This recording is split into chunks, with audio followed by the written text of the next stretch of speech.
Dari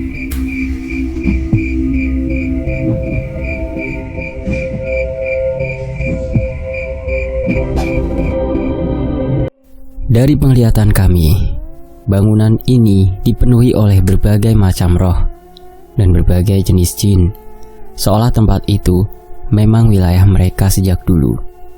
Namun sepertinya tidak ada niatan jahat dari makhluk-makhluk ini, selain satu sosok yang kurasakan keberadaannya, namun tidak dapat kutemukan sosoknya. Cukup lama kami mencari petunjuk, namun hampir tidak menemukan apapun selain keberadaan makhluk penunggu pabrik ini. Sesekali aku dan Mas Jagat membacakan doa untuk mereka, berharap mereka bisa tenang atau setidaknya tidak mengganggu karyawan di sini. Mas Jagat, Mas Danan, kesini, ngopi dulu, panggil Mang Toha. Tanpa menunggu lama, kami segera menghampiri Mang Toha dan menikmati kopi yang disuguhkan oleh Mang Toha. Gimana Mas Jagat? Ada hasil? Tanya Mang Toha. Belum Mang, makhluk-makhluk di tempat ini sepertinya memang penunggu asli tempat ini. Tapi ada sesuatu yang membuat mereka terganggu hingga menampakkan diri. Jelas Mas Jagat. Mas Jagat tahu apa yang membuat mereka seperti itu? Tanya Mang Toha. Aku mengingat sosok yang kurasakan tadi. Samar-samar aku juga melihat sosok seorang perempuan dengan baju berwarna merah. Apa karena sosok roh perempuan itu? Tanyaku pada Mas Jagat. Maksud Mas Danan roh perempuan apa? Tanya Mang Toha memastikan. Ningsih. Mang Toha masih ingat tentangnya. Tetangga satu desa Dirga dan Abah juga. Jelas Mas Jagat. Ternyata itulah nama sosok yang mengganggu indraku selama di tempat ini. Iya, Mang Toha ingat. Tapi ada apa tentang Ningsih? Mang Toha semakin penasaran. Ia meninggal dengan membawa dendam. Saya belum mengetahui secara pasti. Namun sepertinya ada hubungan dengan garis keturunan Pak Wijaya Kartakusuma. Dan harus garis keturunannya lah yang menyelesaikannya.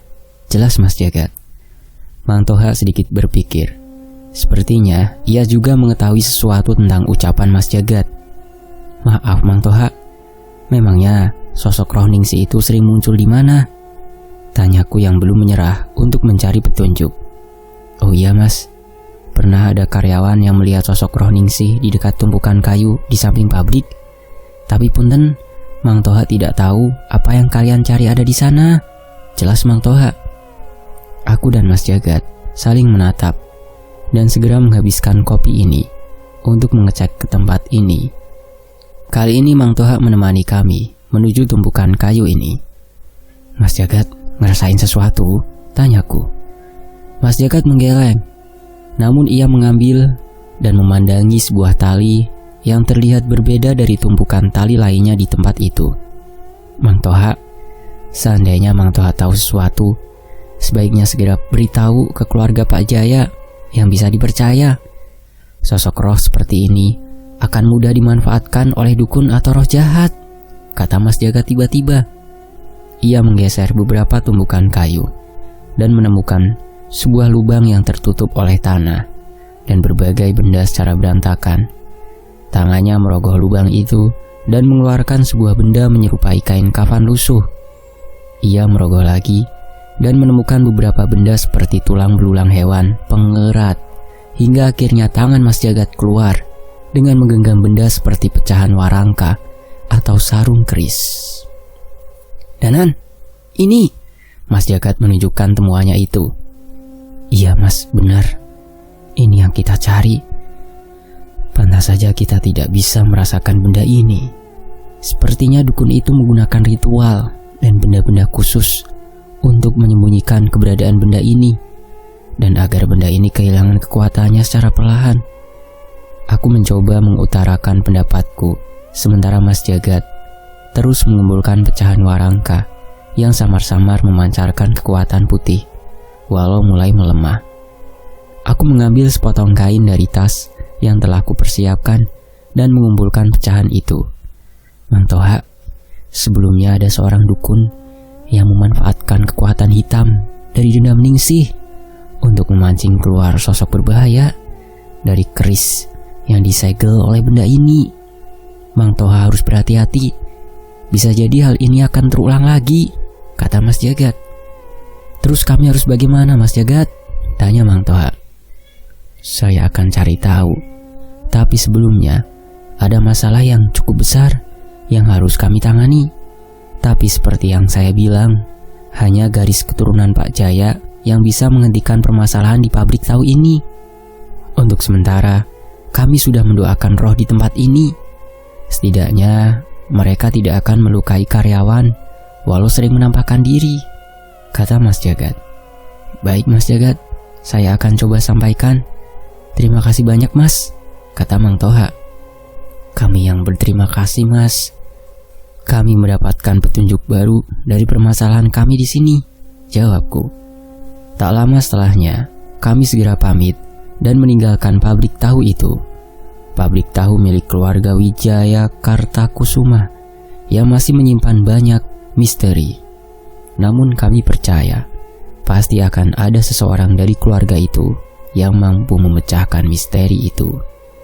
Sesampainya di rumah, kami menunjukkan pada Abah benda yang kami temukan dan memastikan bahwa itu adalah benda yang pernah menyegel keris Penggolo Ireng. Sayangnya, kondisinya sudah tidak memungkinkan untuk melakukan tugasnya seperti sebelumnya. Di tengah kebingungan kami, aku berkonsultasi pada Pale dan mendapatkan jawaban yang tidak terduga darinya. Ia memberikan alamat sebuah tempat di dekat lembah dan memintaku menemui seseorang bernama Mbah Jiwo dan menyerahkan benda itu padanya. Entah siapa orang itu. Setidaknya jika Pale percaya dengannya, mungkin ia bisa membantu kami untuk mendapatkan cara menyegel keris Penggolo Ireng dan segera menyusul Cahyo yang pasti sedang kerepotan di desa Guntur. Di sisi lain, dari sudut pandang Cahyo di desa Indira, sebuah pohon besar berdiri gagah memayungi sebuah rumah tua yang dulu pernah kudatangi bersama Guntur untuk menolong Arum. Dan saat ini di hadapanku berdiri Nyai Jambrong, seorang pendekar tua yang dulu pernah hampir merasakan hidup abadi dengan ilmu rawa ronteknya. Aku sudah mempersiapkan kuda-kuda, namun sebuah tendangan darinya tetap bisa membuatku terseret hingga beberapa meter. Itu murni ilmu bela diri. Tidak ada sedikit pun ilmu kanuragan maupun hal gaib yang memperkuat serangannya itu. Sudah toh Nyai, aku tidak ingin bertengkar. Yang kami hadapi kali ini bukan musuh sembarangan. Bantuan Nyai sangat kita butuhkan. Ucapku yang masih tidak ingin menyerah untuk meminta bantuan Nyai Jambrong dalam menghadapi sosok yang diceritakan Indira. Sosok penghuni keris Penggolo Ireng yang diceritakan oleh suara di mimpinya yang disebut dengan nama Doro Songgokolo. Ojo lancang kue bocah ketek, kue dudu urusanku, balas Nyai Jambrong yang tetap pada pendiriannya. Dan sepertinya percuma juga untuk memaksanya. Wajahnya juga terlihat sangat kesal, seolah memang tidak peduli. Aku cukup kecewa dengan sikap Nyai Jambrong. Kupikir dia sudah banyak berubah sejak kehilangan ilmunya. Saat mengetahui ia menyelamatkan Indira, aku berpikir bahwa ia mungkin akan bersedia membantu kami. Ya sudah kalau begitu, saya pergi. Kalau sampai berubah pikiran, Nyai tahu harus mencari saya di mana. Lu nggak usah ngadu sisan, ora usah teko rene meneh. Mendengar umpatan Nyai Jambrong, aku mengambil batu kerikil yang ada di dekat kakiku, melemparkan tepat ke kepalanya dan segera berlari untuk melampiaskan kekesalanku. Dasar setan, bocah ketek, kualat kamu sama orang tua, teriak Nyai Jambrong yang ingin membalas lemparanku, namun tertahan karena aku sudah berhasil berlari cukup jauh. Di sisi lain, gimana Mas Cahyo? Tanya Guntur yang menyambutku di rumah Puning Room, tempat Indira beristirahat sementara. Percuma, emang dasar nenek-nenek. Dia tidak mau meninggalkan desa ini sama sekali, jawabku. Guntur terlihat kecewa, namun ia terlihat berpikir seolah masih ingin mencari cara agar Nyai Jambrong mau membantu kami. Sementara itu, aku menghampiri Indira yang terlihat masih trauma dengan apa yang ia alami. Indira, malam ini kita bersiap. Besok kita cek keadaan desamu. Siapkan diri menyaksikan hal yang terburuk. Ucapku yang memang sudah menduga bahwa mungkin sudah banyak korban dari desa tempat tinggal Indira. Indira sudah menceritakan semuanya mengenai bapaknya yang membunuh seluruh ibu dan bakyunya. Sosok-sosok yang muncul di sekitar bapak, suara yang memberi petunjuk di mimpinya, hingga sosok nenek yang menyerang desa Guntur. Iya Mas Cahyo, cepat atau lambat, sepertinya saya harus menghadapi bapak, jawab Indira yang memaksakan dirinya untuk terlihat tegar. Kamu hebat Indira, perempuan lain mungkin sudah gila saat mendapat musibah sepertimu, ucapku. Mungkin ini semua karena Mbok Nasri. Tinggal bersamanya membuatku merasa lebih tenang dan menghargai hal-hal yang tersisa di hidup saya, jawab Indira.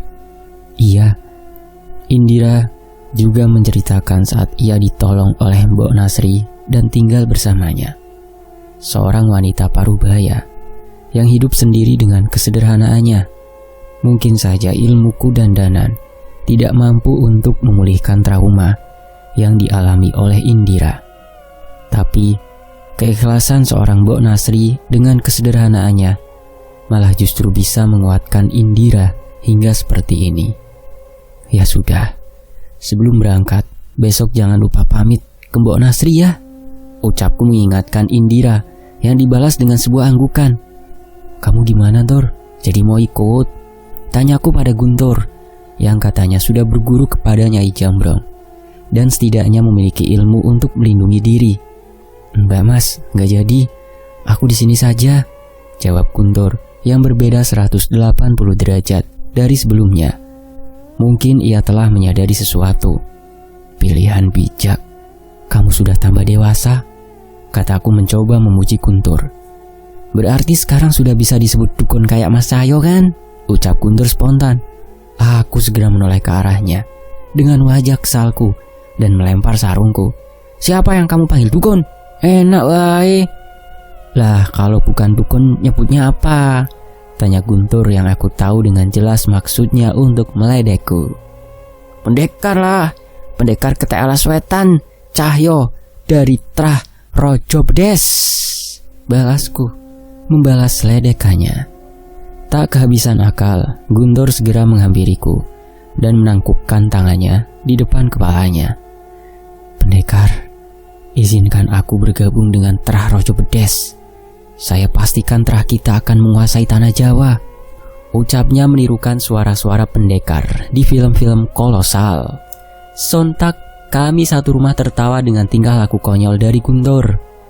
Aku tahu suatu saat ia akan menjadi orang yang hebat.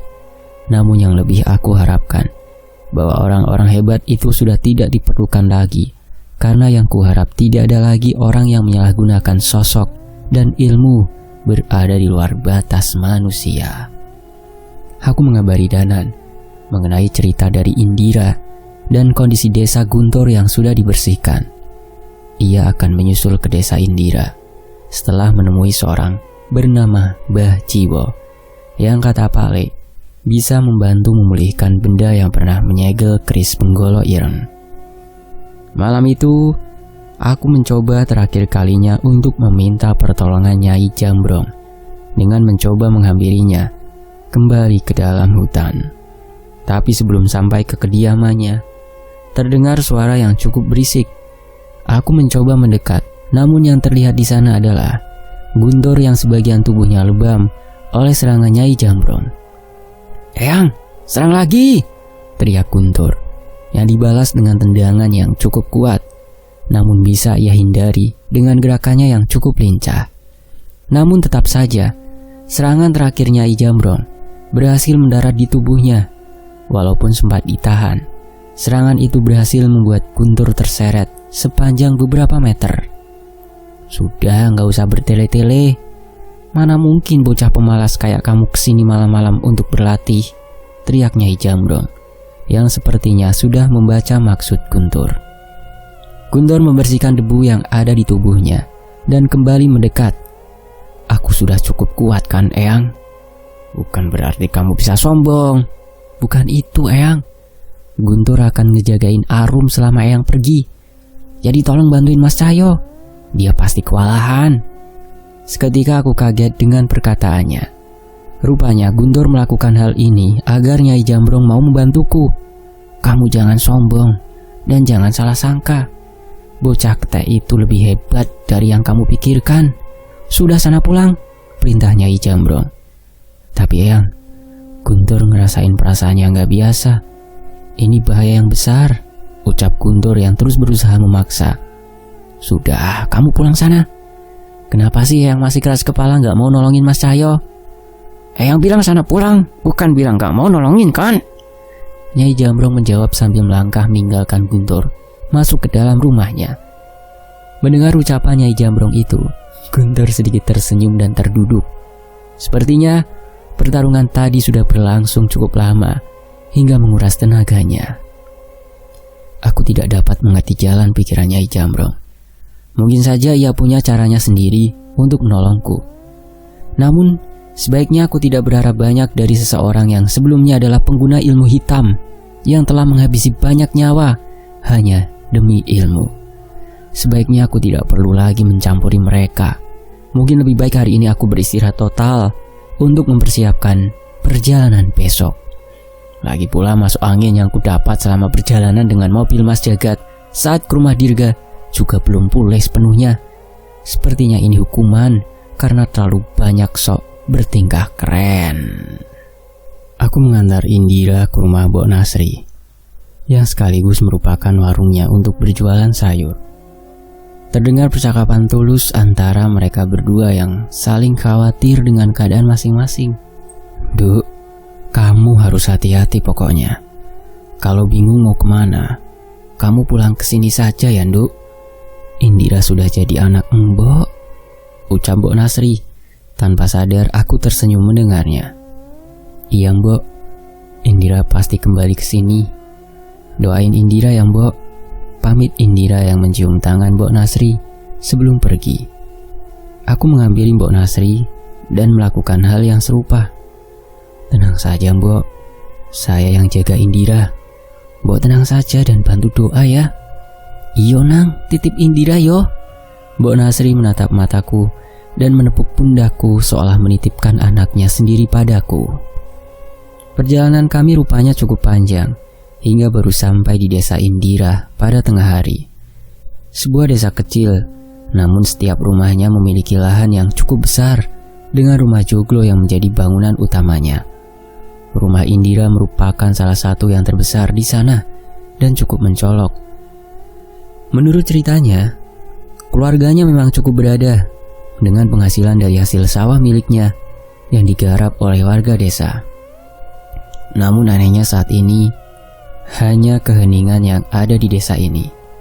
Tidak ada seorang pun manusia yang kami lihat sepanjang jalan.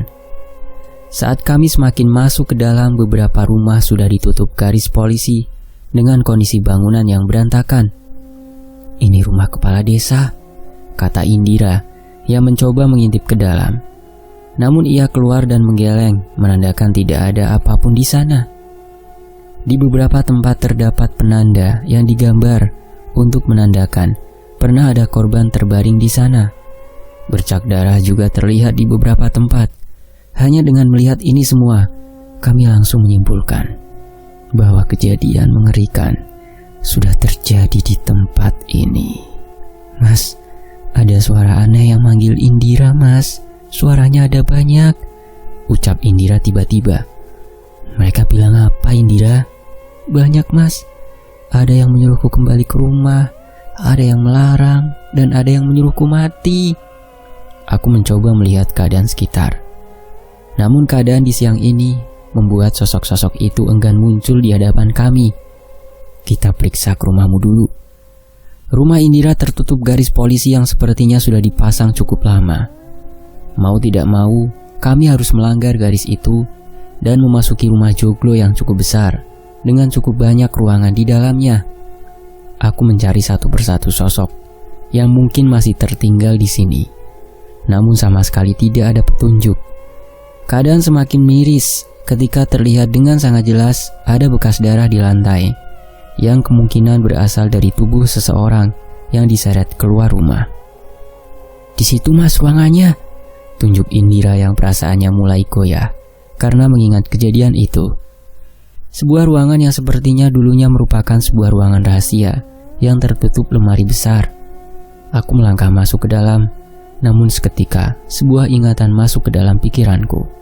Seorang laki-laki yang kuduga itu adalah ayah Indira terlihat menyeret dua orang perempuan yang tidak melawan dengan tatapan yang kosong, seperti terhipnotis. Pria itu kembali mengambil sebuah benda seperti tali. Sejenak ia menoleh ke arah kamar Indira dan tersenyum dengan mengerikan, sebelum akhirnya menggantung terbalik kedua orang itu dan menertawakannya seperti orang gila. Lilin, kemenyan, dupa, tulang binatang, dan berbagai benda-benda menghiasi ruangan itu. Ayah Indira memanggil sosok makhluk yang terikat dengan benda yang diselipkan di belakang pinggang pria itu. Sebuah keris, layaknya sebuah pertunjukan. Setan-setan itu menyoraki dan menikmati setiap darah yang bercucuran dari tubuh kedua manusia naas itu yang dihabisi dengan keris hitam berbilah emas miliknya. Satu hal yang salah dari cerita Indira, pria itu tidak kesurupan. Semua roh berada di sekitarnya, termasuk sosok besar dengan mata dan taring besar dengan hiasan emas di dada dan lengannya, yang memperhatikan perbuatan pria itu tanpa ada satupun yang merasuki atau memengaruhi dirinya. Pria itu benar-benar menikmati perbuatannya, dan memang samar-samar aku melihat dalam tubuhnya telah tertanam kekuatan hitam perjanjian antara pria itu dan iblis penghuni keris itu. "Kenapa Mas Cahyo?" tanya Indira. "Ini aneh. Harusnya aku tidak punya kemampuan seperti ini. Biasanya Danan yang bisa mendapat penglihatan seperti ini," ucapku pada Indira. "Maksud Mas Cahyo gimana?" "Ada sosok di tempat ini yang memperlihatkan sebuah penglihatan padaku." "Mas Cahyo melihat apa?" Aku menatap pada Indira. Ia terlihat sangat bingung, walau akhirnya aku pun memutuskan untuk menceritakan apa yang kulihat. "Sama seperti yang kamu alami. Hanya saja, satu hal yang harus kamu ingat. Jangan dekati ayahmu. Ia sudah menjadi salah satu dari mereka." Setidaknya aku sudah memperingatkan Indira dari awal, namun ia hanya termenung. Aku tahu itu tidak akan mudah baginya. Aku melihat lilin yang tersisa di ruangan itu dan menyalakannya hingga ruangan yang sebelumnya gelap disinari cahaya lilin yang sebenarnya masih cukup redup ini. Bau busuk masih tercium di tempat ini. Sepertinya polisi pun baru memeriksa tempat ini setelah jasad-jasad itu membusuk. Di ruangan ini aku mendengar suara-suara yang mungkin adalah suara yang didengarkan oleh Indira tadi. Aku mencoba mencari asal suara itu, namun yang kutemukan adalah sesosok makhluk berwujud wanita kurus kering dengan kepala yang setengah botak, hanya sedikit rambut panjang yang tersisa di rambutnya dan bagian mata yang menjorok keluar. Sepertinya sosok ini yang menunjukkan padaku penglihatan tadi. Makhluk itu setengah melayang di sudut ruangan. Aku merasa makhluk itu sudah lama berada di ruangan ini, jauh sebelum ia mati. Bawa Indira pergi sejauh mungkin. Mereka pasti akan terus mencoba untuk membunuhnya. Aku mengambil kesimpulan bahwa sosok inilah yang memberi bisikan pada Indira untuk meninggalkan tempat ini saat kejadian itu. Saat mengetahui niat baik dari makhluk ini, aku mencoba duduk bersimpuh dan berkomunikasi dengan lebih dalam. Sungguh mengagetkan saat mengetahui bahwa wanita ini adalah istri pertama dari ayah Indira yang disekap karena secara tidak sengaja mengetahui niat suaminya untuk menggunakan kemampuan keris yang diwariskan oleh leluhurnya itu. Ia memergokinya saat ayah Indira melakukan ritual menyatukan raga dengan suatu sosok yang membimbingnya. Ayah Indira akhirnya menikah lagi dan mempengaruhi adiknya Sumar untuk membuka segel yang menahan kekuatan keris Benggolo Ireng sebelum akhirnya merebut kembali keris itu dengan mengadu domba kedua adiknya. Menurut roh itu, Ayah Indira saat ini menuju desa adiknya yang bernama Sumar untuk melanjutkan niatnya menghabisi seluruh anggota keluarga yang mungkin bisa mewarisi keris itu dan merebut darinya. Dia bukan manusia. Orang itu adalah hasil hubungan sepasang manusia dengan sosok siluman anak buah Songgokolo, kata makhluk itu. Tunggu, itu tidak wajar. Lagi pula kalau ayahnya merupakan manusia yang ternoda oleh keturunan jin, apakah Indira juga sama? Itu yang kupikirkan saat ini, sembari sedikit menoleh ke arah Indira. Terlepas dari itu, desa tempat seorang bernama Sumar itu sedang dalam bahaya. Aku tidak mau membuang waktu lagi dan segera berdiri dan mengajak Indira meninggalkan tempat itu. Sumar? Desa pria bernama Sumar di mana, Indira? Pak Sumar, adiknya Bapak. Cukup jauh, Mas. Bisa 2 jam kalau naik motor. Ayo kita ke sana. Ayahmu berada di sana. Desa itu dalam bahaya. Indira segera paham dan mengikutiku untuk segera pergi menuju desa yang akan menjadi tempat mengamuknya ayahnya itu. Sayangnya, perjalanan ke sana tidak semudah yang kukira. Hingga akhirnya kami tiba di sana saat malam hari. Aku melihat dari jauh sebuah desa yang secara gaib terselimuti kabut berwarna hitam. Tidak ada warga di desa sekitar yang berniat mendekatinya karena merasakan hawa yang dimiliki desa itu. Saat sampai di sana, orang-orang di desa tidak merasakan keanehan apapun dan beraktivitas seperti biasa. Namun aku mendengar beberapa warga membicarakan tentang seseorang yang masuk rumah Pak Sumar dengan pakaian dan wajah yang berantakan.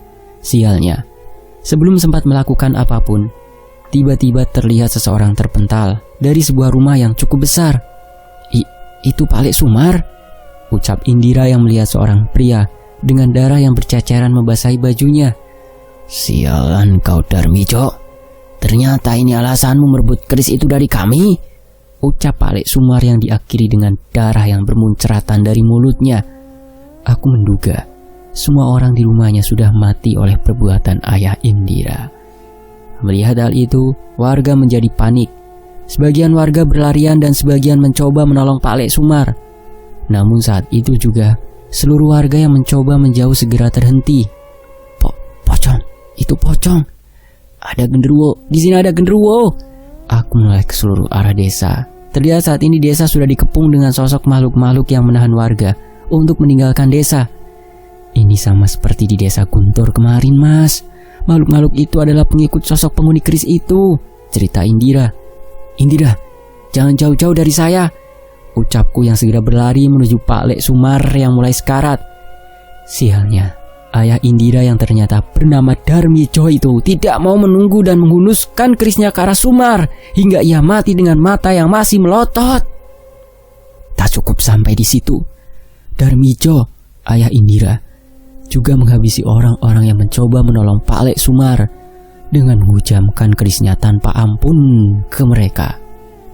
Aku tak mampu lagi menahan emosiku dan segera melontarkan tendangan ke arah ayah Indira hingga ia terpental. Pergi dari sini, teriakku pada orang-orang di sekitarku. Seketika suasana desa penuh dengan kepanikan. Wajar saja, seluruh desa ini bisa bernasib sama seperti desa Indira.